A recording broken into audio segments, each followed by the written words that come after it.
locked and we have good to send that command. You have 31 minutes and 32 seconds for our support. Go for status buffer dump.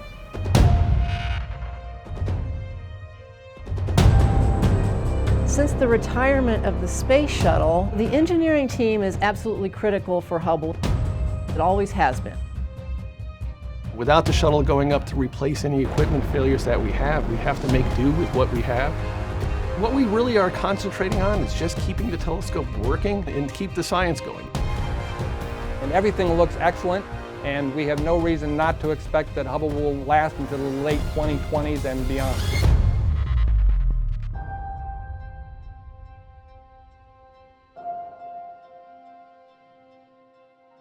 My name is Mike Wins, and I'm the lead systems engineer for what's known as the Optical Telescope Assembly of the Hubble Space Telescope. I'm in charge of what's known as defined guidance sensors. These are the instruments that actually help Hubble do the exquisite and precise pointing that it does. Right now we're getting ready to perform an observation. The telescope is going to be trying to go to acquire some guide stars in just a few minutes here. The stock is the Space Telescope Operations Control Center, where we send commands to the spacecraft. On a daily basis, we have to send up what's known as command loads. Accepted. DTMR is good. Step 3 is complete.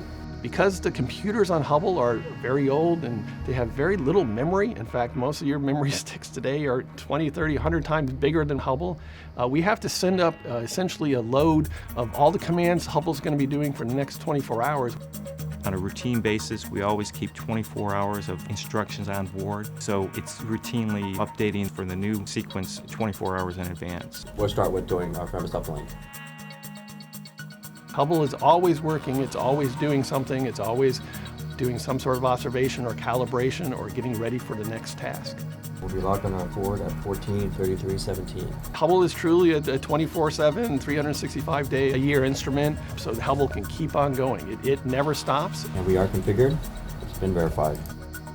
Now we do have to, because of this low Earth orbit we're in, the actual observations, when we're taking a picture of something or doing a science observation, we actually have to wait because sometimes the Earth gets in the way. So we have to pause, wait until the Earth gets out of the way as we go back around and start the observation back up. You have constraints. You don't want the optics pointing at the sun, and you don't want the instruments to have their shutters open when you're looking at the Earth, because the Earth is bright for them. And then we have the South Atlantic anomaly, the SAA, which is a portion of the Earth where we get proton hits that will affect the electronics in Hubble and can also affect the instruments in Hubble. And so we have to plan out very carefully our targets and observations. We have a timeline that's laid out to maximize the efficiency of it. Hubble can actually take observations during day and night passes. Every 95 minutes, we go around the Earth. The batteries will charge from the solar rays during the day pass, and then at night, batteries power the observatory so we can continue observing. The scheduling with Hubble, we're trying to put it together as efficiently as possible, minimize our gaps. The goal is to constantly keep it busy. We're constrained to a certain extent, but whenever we have visibility, we are observing. The demand for use of the Hubble Space Telescope from scientists around the world is very high. Hubble is at its most productive. It's got some of the best instruments that have ever been on board it. There's a very high demand. Hubble's performing exceptionally well. 2, 1, and liftoff of Space Shuttle Atlantis. The final visit to enhance the vision of Hubble into the deepest grandeur of our universe. Since the final Space Shuttle servicing mission, we're using Hubble to get the best kind of science return we can from the suite of instruments that we have. So our focus now is on making sure we get the best science while it's still operating so well. Luckily, at the end of the last servicing mission, we were actually left with a telescope in great condition, but Hubble is getting older and older. It's a very old telescope. Now, 10 years after the last servicing mission, we can't rely upon servicing missions to fix things, so we have to rely upon our own ingenuity to be able to figure out if something does fail, what are the alternative paths that we have. For the telescope to keep giving us this peak science, we need lots of things to be working together very well on the telescope. We need a pointing accuracy system that is outstanding, and keeping that whole system healthy and functioning so that we can point Hubble very accurately, even while it's whizzing around Earth in its orbit. For the telescope to be able to do the science it needs to do, we have to hold it very, very steady. There is actually a little bit of motion. I mean, it's hard. We're zooming around the Earth at 17,000 miles an hour, so it's hard to hold the telescope perfectly like that. The gyros are working really good. The gyroscopes can sense motion in each direction. And so because of the gyroscopes that we have on board and how sensitive they are in terms of sensing motion, that we can keep our cameras steady. Gyros are very good at measuring these very small rates. The fine guidance sensors are actually sort of used, I always like to describe it as backseat drivers. And they constantly tap on the gyro's shoulders. It's about once a second. And they keep saying, turn left, a little bit more right, a little bit left, a little bit right. I mean, it must be driving the gyros nuts. So the fine guidance sensors allow you that really fine control, but actually it's the gyroscopes driving the telescope. And they're doing a perfectly good job here. Everything looks good, where our star is the right brightness. The reason that is because we need to make sure we have the correct guide stars. One of the things we look at is the brightnesses, and that's what we're measuring here. Those are about right for what the stars were. But also, we wanted to make sure they were exactly as far apart as we thought they were going to be. And it did. It did a check, and it passed a very, very tight tolerance check to make sure that those were the right stars. So we know we're locked up on the stars. We got a good lock here. The gyroscopes are very critical because to be able to move from one position to another position, the gyroscopes are the only thing that can tell us how we can do that. We have 6 gyroscopes on board Hubble. Currently, 3 of them are still working. And 3 is sort of what people used to think of as the minimum number, but we have developed a science mode where we only need 1 gyro. A big part of our job is to make sure that we can extend the life of Hubble and continue doing the high performance science that we're doing for many more years.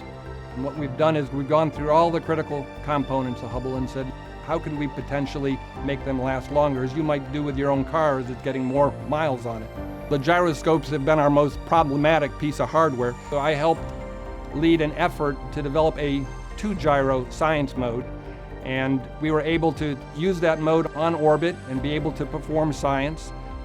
And then learning from that, we actually developed a 1-gyro science mode that we've been able to test on orbit, but we haven't been called on to use. But in the end, possibly 5 to 10 to 15 years from now, when we're down to potentially our last gyroscope, that is the mode we will be in. Before we do anything on orbit for the first time, we have to test it out on the ground. And we're very lucky to have what we call the VEST, the Vehicle Electrical System Test Facility. And the key with the Vehicle Electrical System Test Facility is it's an exact copy of the main part of the telescope where all the electronics are. And it has the mechanical bays, it has the computers, the electronic boxes installed in there, and it has the cables and harnesses in there. And in fact, when we were building the VEST, we had the quality engineers came to us and said, you're not doing these cables exactly the way you should be doing them. You know, we've got better standards now. And our thing was, we're trying to build a copy of what we have on orbit. And so what you have in the VEST is an exact electrical copy of the Hubble Space Telescope. Every orbit as we come around the Earth, to be able to get our attitude correct, to get ourselves steady and locked on, the fine guidance sensors and the gyroscopes are key to that. And that's why those are the 2 of the subsystems that are on the top of our list as far as having contingency plans for and monitoring the health and safety of those and making sure we have them in peak performance.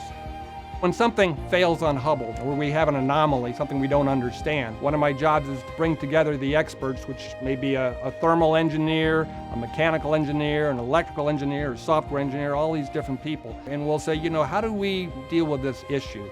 And how can we work around it and return back to peak science? What you do is you come up with a list of what is available to you on the telescope in terms of potential. I could close this relay or open that relay or turn on this box. And I am continually amazed. You have a telescope on orbit that you can't even see.